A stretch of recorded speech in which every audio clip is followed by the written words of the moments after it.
వీళ్ళు ఇష్టం వచ్చినట్టు ఇదివరకు ఉన్నటువంటి క్రికెట్ అసోసియేషన్ని వైసీపీ వాళ్ళు వచ్చి విజయసాయిరెడ్డి నేతృత్వంలో వాళ్ళు లాక్కున్నారు.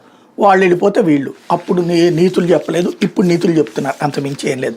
లేకపోతే ఆంధ్రజ్యోతి కూడా ఈ అడ్వర్టైజ్మెంట్తోనే ప్రారంభించినటువంటిది item. At the same time bro 7 అవార్డులు అంటూ 71వ జాతీయ చలనచిత్ర అవార్డులో తెలుగు సినిమా మెరుపులు. ఉత్తమ తెలుగు చిత్రంగా భగవంత్ కేసరి, ఉత్తమ గేయ రచయిత కాసర్ల శ్యామ్, ఊరు పల్లెటూరు పాట, ఉత్తమ బాలనటిగా గాంధీ తాత చెట్టు నటి సుకృతి వేణి, హనుమాన్ బేబీ సినిమాలకు వేర్వేరు విభాగాల్లో 2 అవార్డులు, జాతీయ ఉత్తమ చిత్రం 12th ఫెయిల్, ఉత్తమ నటులు షారుఖ్ ఖాన్, విక్రాంత్, ఉత్తమ నటి రాణి ముఖర్జీ.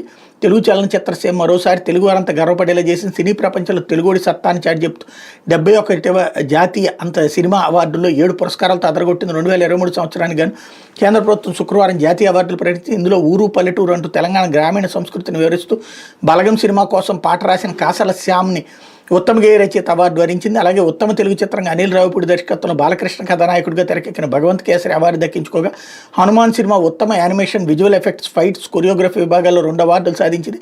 బేబీ చిత్రం ఉత్తమ స్క్రీన్ ప్లే సాయి రాజేష్, ఉత్తమ గాయకుడి ఎస్ఎస్ రోహిత్ విభాగాల్లో 2 పురస్కారాలు సాధించగా, గాంధీ తాత చెట్టు చిత్రంలో నటించిన దర్శకుడు సుకుమార్ కుమార్తె సుకృతి వేణి ఉత్తమ బాలనటి పురస్కారానికి ఎంపికయ్యారు. ఇక 2023కు గాను 12th ఫెయిల్ జాతీయ ఉత్తమ చిత్రం అవార్డు దక్కించుకోగా, షారుఖ్ ఖాన్ జవాన్, విక్రాంత్ మత్సే 12th ఫెయిల్ సంయుక్తంగా ఉత్తమ కథానాయకుడు అవార్డుకి ఎంపికయ్యారు. అలాగే మిసెస్ చటర్జీ వర్సెస్ నార్వే చిత్రానికి గాను రాణి ముఖర్జీకి ఉత్తమ నటి అవార్డు దక్కిందన్నటువంటి వార్తని హైలైట్ చేశారు. ఇప్పుడు జగన్కి